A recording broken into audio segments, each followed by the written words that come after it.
Good morning student.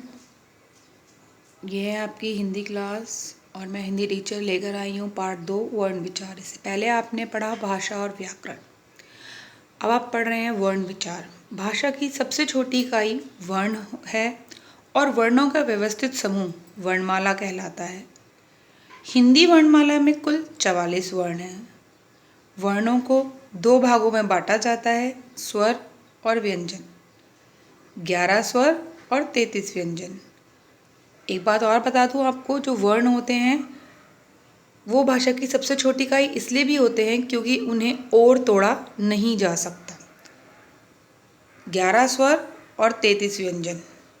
स्वर स्वर वो वर्ण होते हैं जो स्वतंत्र होते हैं, अर्थात आप उन्हें किसी की सहायता के बिना बोल सकते हैं। व्यंजन व्यंजन स्वरों पर आधारित होते हैं।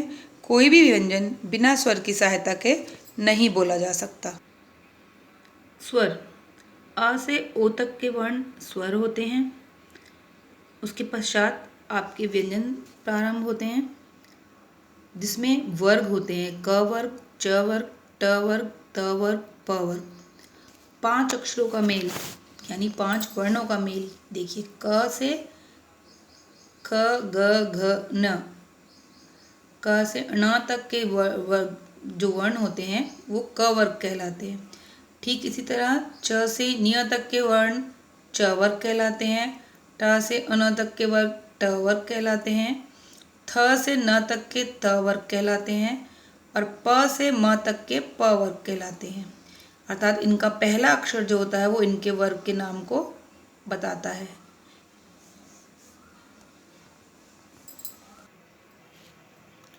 स्वर 3 होते हैं तरह के, ह्रस्व, दीर्घ और प्लुत स्वर। ह्रस्व स्वर जिन्हें बोलने में 1 मात्रा का समय लगे, दीर्घ स्वर जिन्हें बोलने में ह्रस्व स्वर से दुगना समय यानी 2 मात्रा का समय लगे, और प्लुत स्वर जिन्हें तिगना समय लगे यानी 3 मात्रा का समय लगे।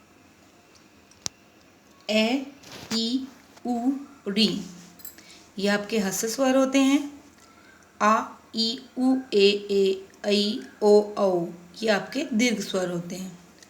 प्लुत स्वर के लिए इस चिन्ह का प्रयोग किया जाता है। व्यंजन व्यंजन 4 होते हैं, स्पर्श व्यंजन, अंतस्थ व्यंजन, ऊष्म व्यंजन, संयुक्त व्यंजन। जिन वर्गों को आपने पढ़ा था क से म तक, क से म तक के वर्ण स्पर्श व्यंजन कहलाते हैं। य, र, ल, व अंतस्थ व्यंजन और श से ह तक के वर्ण ऊष्म व्यंजन कहलाते हैं। अनुस्वार इसका उच्चारण नाक से होता है, जैसे घंटी, चंचल, मंगल, पंखा आदि, और ये इसका चिन्ह है। अनुनासिक इसका उच्चारण नाक और गले दोनों से होता है, यह इसका चिन्ह है, जैसे चांद, छांव, पांव। विसर्ग अर्थात 2 बिंदी जिन्हें आप ये देख रहे हैं ये इसका चिन्ह है। इसका उच्चारण ह की तरह किया जाता है और ज़्यादातर इस चिन्ह का प्रयोग संस्कृत भाषा में किया जाता है।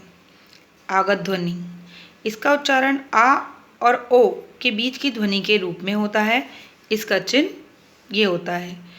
इसका प्रयोग अंग्रेजी से हिंदी में आए शब्दों में ज़्यादातर किया जाता है, जैसे हॉल, बॉल, डॉक्टर, चाक आदि। ऊष्म व्यंजन के बाद आते हैं संयुक्त व्यंजन। हिंदी वर्णमाला में 4 संयुक्त व्यंजन होते हैं।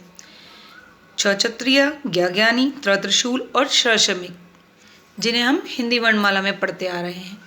उसके बाद हमारे पास आते हैं संयुक्त अक्षर, अर्थात 2 अक्षरों को मिलाकर जिसमें एक अक्षर आधा यानी स्वर रहित और एक अक्षर पूरा यानी स्वर सहित होता है, बनता है संयुक्त अक्षर। संयुक्त व्यंजन और संयुक्त अक्षर में जो अंतर होता है वह यह होता है कि संयुक्त व्यंजन में जब 2 वर्णों का मेल होता है तो एक नया व्यंजन बना होता है, परंतु जब संयुक्ताक्षर में 2 व्यंजनों का मेल होता है तो दोनों अपने स्थान पर बने रहते हैं। द्वित्व व्यंजन। द्वित्व व्यंजन में दो समान वर्णों का मेल होता है, जिसमें से एक वर्ण स्वर रहित होता है और एक वर्ण स्वर सहित होता है। उदाहरण,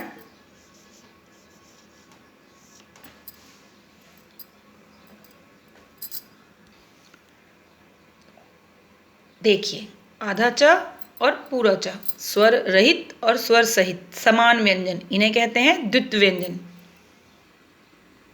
आइए अब सीखिए र के विभिन्न प्रयोग। जब र स्वर रहित होता है अर्थात आधा, तब र आगे वाले व्यंजन के ऊपर रेफ के रूप में लगाया जाता है, जैसे व आधा र शा, वर्षा।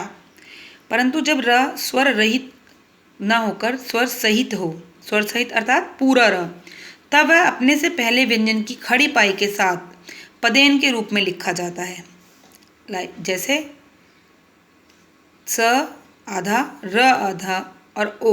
यहाँ पर मैं आपको बता दूं, जब हम स्वर सहित र का प्रयोग खड़ी पाई के व्यंजनों में पदेन के रूप में करते हैं, तब यह र आधा नहीं होता, तब जिस वर्ण के साथ इसे प्रयोग किया जा रहा होता है वह वर्ण आधा होता है।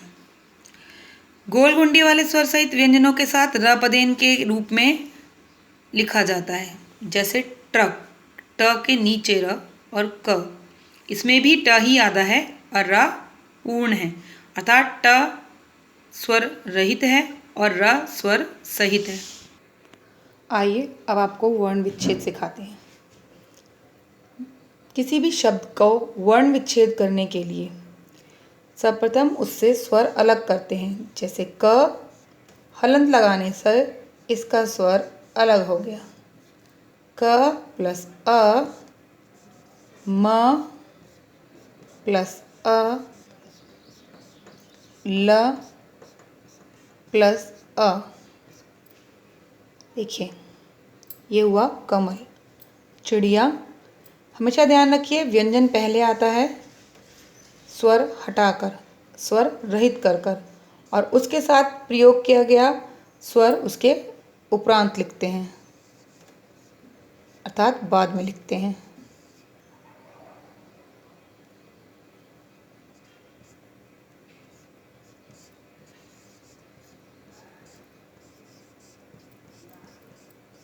इस प्रकार चिड़िया, कील, क ई ल अ, कील। अब इसे ध्यान से पढ़िए इस अध्याय को और समझिए और इसका कार्य कीजिए।